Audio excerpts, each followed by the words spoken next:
देखिए, हिमाचल प्रदेश में जहां बजट की बात है, बजट से बहुत बड़ी उम्मीद है नहीं। पिछले साल के बजट की एक भी घोषणा जमीन पर उतर नहीं, साल बीत गया। पहले साल की जो घोषणा की है उनमें से भी जो स्कीमें चलाई उसकी उन योजनाओं को मंदिर से पैसा मांगा जा रहा है, ट्रस्ट से पैसा मांगा जा रहा है। और कैपिटल एक्सपेंडिचर के लिए हिमाचल प्रदेश में स्कोप ही बचा नहीं है इनके पास। सैलरी और पेंशन देने के यहाँ पर लाले पड़े हुए हिमाचल प्रदेश सरकार को। और ऐसी सूरत में बजट किसी वर्ग के लिए कोई खुशहाली लाने वाला है, ऐसी कोई गुंजाइश नहीं दिखती है। अगर कोई बजट में बात कही जाएगी वो सिर्फ राजनीतिक लाभ लेने के लिए करेंगे, सिर्फ तालियां बटोरने के लिए करेंगे। लेकिन जमीनी हकीकत यह है कि 2 साल की योजना जो बजट में इन्होंने प्रस्तुत की है उन पर जब कुछ कार्रवाई हो नहीं पाई, इस बजट में तो आर्थिक स्थिति और भी नीचे गई है और भी खराब हुई। तो ऐसी सूरत में बहुत बड़ी उम्मीद प्रदेश के किसी वर्ग को नहीं है। कि हम काफ़ी अरसे से इस बात को लेकर के कह रहे थे कि हिमाचल प्रदेश में जो कानून व्यवस्था की स्थिति है वो बिगड़ती जा रही है। और अभी जो घटना ये बिलासपुर में घटित हुई है, पूर्व विधायक के घर में जाकर के उन पर गोली चलाना, उनके पीएसओ के ऊपर गोली चलाना, दोनों घायल होना, स्वाभाविक रूप से ये हम सब के लिए बहुत बड़ी चिंता का विषय है। और देखिए, एक बात और भी है इसमें कि पूर्व विधायक जो वो भी कांग्रेस पार्टी के, उनकी ही सरकार है।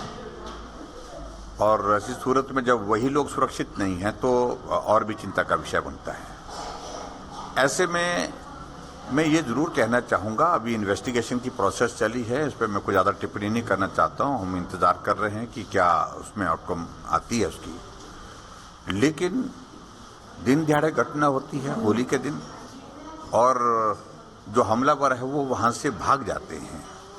अभी तक 4 दिन होने के बावजूद भी अभी तक वो पकड़ में नहीं आ पाए हैं, जो मेरी जानकारी है। ठीक है, कुछ सुराग लगे होंगे, वो बात अलग है।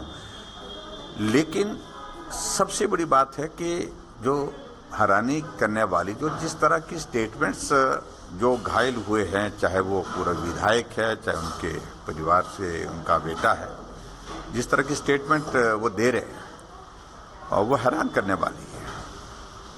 कांग्रेस की सरकार है हिमाचल प्रदेश में और उनकी सरकार है तो उनको जांच करनी चाहिए सारे मामले को लेकर के। जिस तरह से आरोप जिस तरह से लगाने की कोशिश कर रहे हैं, तो मुझे लगता है कि वो सारी चीज़ों को राजनीतिक दृष्टि से ही जो है एक तरह की उसको शेप देने की कोशिश कर रहे हैं।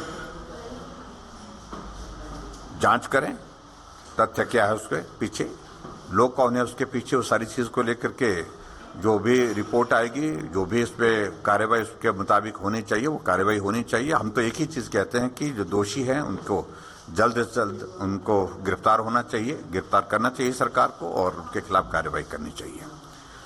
फिलहाल मुझे लगता है कि राजनीतिक स्टेटमेंट देने से सभी लोगों को परहेज करना चाहिए, क्योंकि ये सीधी घटना ऐसी घटना है जिससे इससे पहले कुछ वक्त पहले एक घटना और भी घटित हुई थी बिलासपुर में ही, कोर्ट कॉम्प्लेक्स में घटना हुई थी, वहाँ पर भी गोलियां चली थी। और उसमें जब जांच हुई तो जो लोग गिरफ्तार उसमें हुए पड़े हैं, उसमें उनके परिवार के लोगों के इस तरह से कनेक्शन पाए जा रहे हैं कि भाई वो लोग जो है उन्हें लाए थे, जो गोली चलाने वाले लोग थे। तो ये एक तरह की गैंग वॉर का एक स्वरूप दिख रहा है यहाँ पर। और हिमाचल प्रदेश में मुझे सिर्फ इतना ही कहना है कि देवभूमि हिमाचल प्रदेश में इस प्रकार की घटनाएं कभी पहले घटित नहीं होती थी। ये गैंग वॉर, ये इस प्रकार की सारी चीज़ें होना, ये उन प्रदेशों में होती है जहाँ पर कानून व्यवस्था अच्छी नहीं है, ठीक नहीं है। हिमाचल प्रदेश में ये पहली घटना इस तरह की है और सरकार को समय रहते जो है वो सारा जो है फोकस करके सारी चीज़ में कार्रवाई करनी चाहिए।